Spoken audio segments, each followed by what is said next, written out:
پیشنگاه جورا بیره شیوکار کرد احمد گونشتکین کل دیاربکر راخستیه هر روز به شیوه که جدا دروژه و ترکیه و باکوری کردستانی دا جیه دگره. به تایبت وزیر نافخایی ترکیه سلیمان سویلو هن سیاستمدارنج در دور آق پارتیه و هن شعالی کردان. هم وکرنا پیشنگاه هم جی ناوروکاوی رخنه کربون. لسر وی اکیجی ده جوینا چاپمنیه ده او برتک و گرینگیا پیشنگاه هاتن برسیواندن. سروک جورا پیشسازی و بازرگانی دیاربکر محمد قایا آنی زمان که وان چالکین هنری و چاندی حول دادن دا که باجار دیاربکر آست خود بر به پیشکتن آنوا و گوهیزه. قایا دازانی که همو پارتین سیاسیش با پیشنگاه هاتنه و خواندن.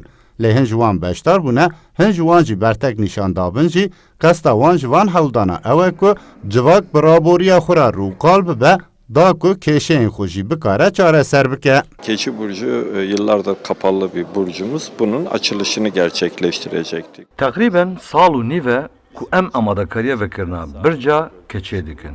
U me biryarda ku bi peşengaha Ahmet Güneştekin'e navdar ve birca diroki ve bikin. Em wek jura bazırganiya Diyarbekir'e giringiye didin çalakiyen hüneri u dve usabeci. Loma jî me pêşengî kir ku pêşangeha Ahmet Güneştekin ya jûra bîrê yekem car li Diyarbekirê bêvekirin. Pêşangehên wiha hem bajarê me dike navendeke serdanan hem jî bi neveroka xwe ya watedar dikare xizmeta aştiya civakî bike.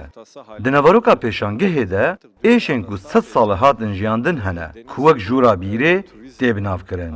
Civak jî piştî ku bi rastiyan re rûqal bibin, dikarin pirsgirêkên xwe çareser bikin û aştiya xwe sazûman bikin.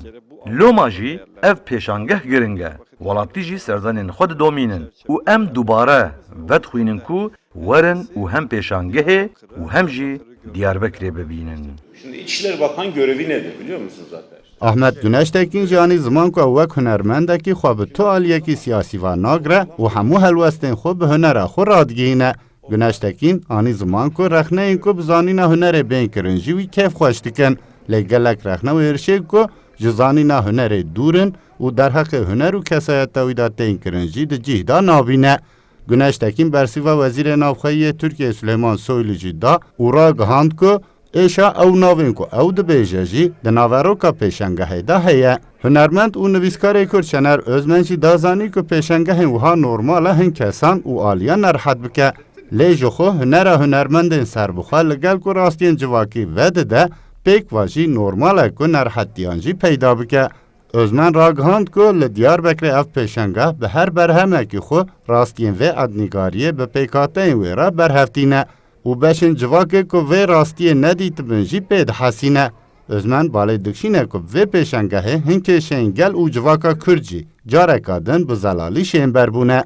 Hunera hevçak ji xwe mêjuya wê ne gelekî kevne. Yani salên 95 û destpêka salên 2000 ve li Diyarbekirê taybetî xasma li Diyarbekirê bi pêşengiya çend hunermendan derket û wisa belavî cîhanê jî bû. Hingê em bêjin desthilatî destê Kurda de bû. Yani şaredarî di destê wan de bû. Bi salan şaredarî hunermendên xwe yên ku em bêjin li cîhanê deng didin ne nasîn. Ne dîtin jî xwe. Hinek pêşengeh dibin sedema hinek tiştan jî.